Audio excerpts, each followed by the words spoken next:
গরম গরম তালের বড়া খেতে কার না ভালো লাগে। নমস্কার বন্ধুরা, আমি শিউলি রান্নাবান্নায় আপনাদের সবাইকে স্বাগতম। তালের বড়া, যেটা কিনা কৃষ্ণ ঠাকুর বা গোপাল ঠাকুরের খুব পছন্দের একটা খাবার, আর সেটা যদি নরম হয় তাহলে তো কোনো কথা হবে না। তো চলুন দেখে নিন ঝটপট কিভাবে এই তালের বড়া তৈরি করি। এখানে আমি একটা পাকা তাল নিয়েছি। এবারে তালটাকে ভালো করে ছাড়িয়ে নেব। এবার এটা ভালোভাবে চটকে নিয়ে আটিটাকে ভাগ করে নেব।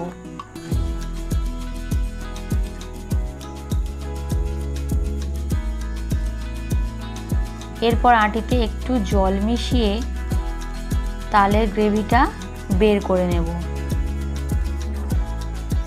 আপনারা চাইলে চুবড়ি ব্যবহার করতে পারেন। তালের গ্রেভিটা বের করে নিয়েছি। এবার কি কি উপকরণ লাগে জেনে নেব। এখানে 250 ময়দা, 250 সুজি, 350 গ্রাম চিনি এবং অল্প নুন নিয়েছি। আপনারা মিষ্টিরা যেমন খেতে পছন্দ করবেন তেমন দেবেন, আর মিষ্টি জাতীয় খাবারের নুনটা দিলে টেস্টটা খুব ভালো আসে। এবার একটা পাত্রের মধ্যে সমস্ত উপকরণগুলো একে একে দিয়ে দেব।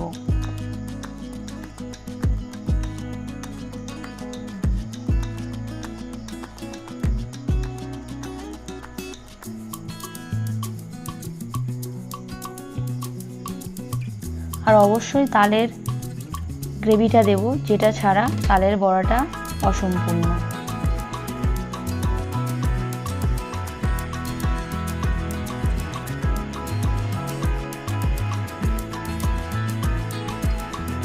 এবার হাত দিয়ে সব উপকরণগুলো ভালো করে মিশিয়ে নেব।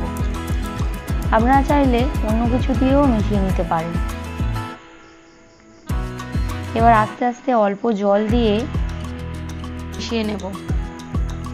জল কিন্তু বেশি দেব না, কারণ বেশি জল দিয়ে মিশ্রণটা পাতলা হয়ে যাবে আর ভালোভাবে তেলের মধ্যে দেওয়া যাবে না। আবারও বেশি টাইটও করবেন না।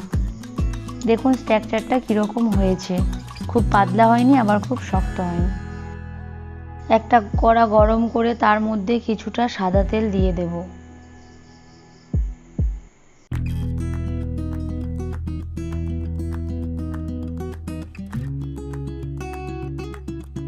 তেলটা গরম হয়ে গেছে। এবার আমি হাতের সাহায্যে মিশ্রণটি বড়ার আকারে দিয়ে দেব।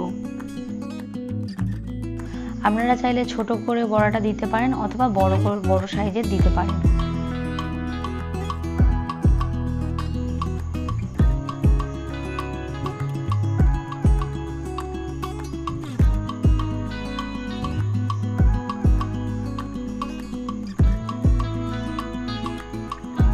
বড়াগুলিকে উল্টে পাল্টে ভালো করে ভাজবো,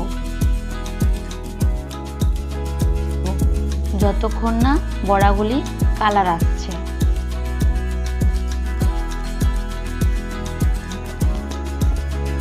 এবার নেড়ে চেড়ে বড়াগুলি একটা পাত্রে তুলে নেব। দেখুন আমার বড়াটা ভাজা হয়ে গেছে, কালার এসে গেছে। আমি এবার তেল ঝরিয়ে তুলে নেব।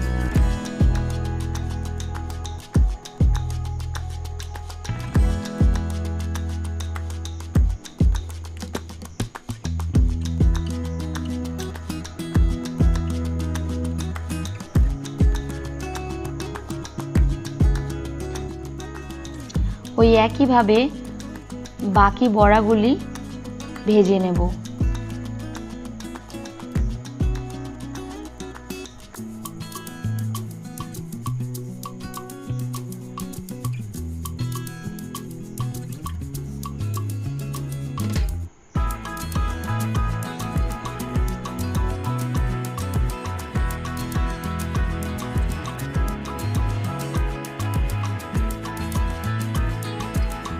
লাল লাল হয়ে গেছে, এবার আমি তুলে নেব।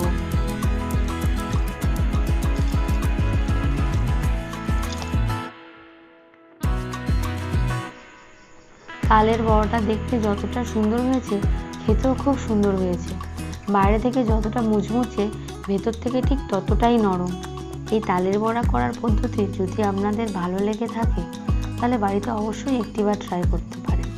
যাওয়ার আগে আমার চ্যানেলটি লাইক সাবস্ক্রাইব করার অনুরোধ রইল। সুস্থ থাকবেন, ভালো থাকবেন, টাটা।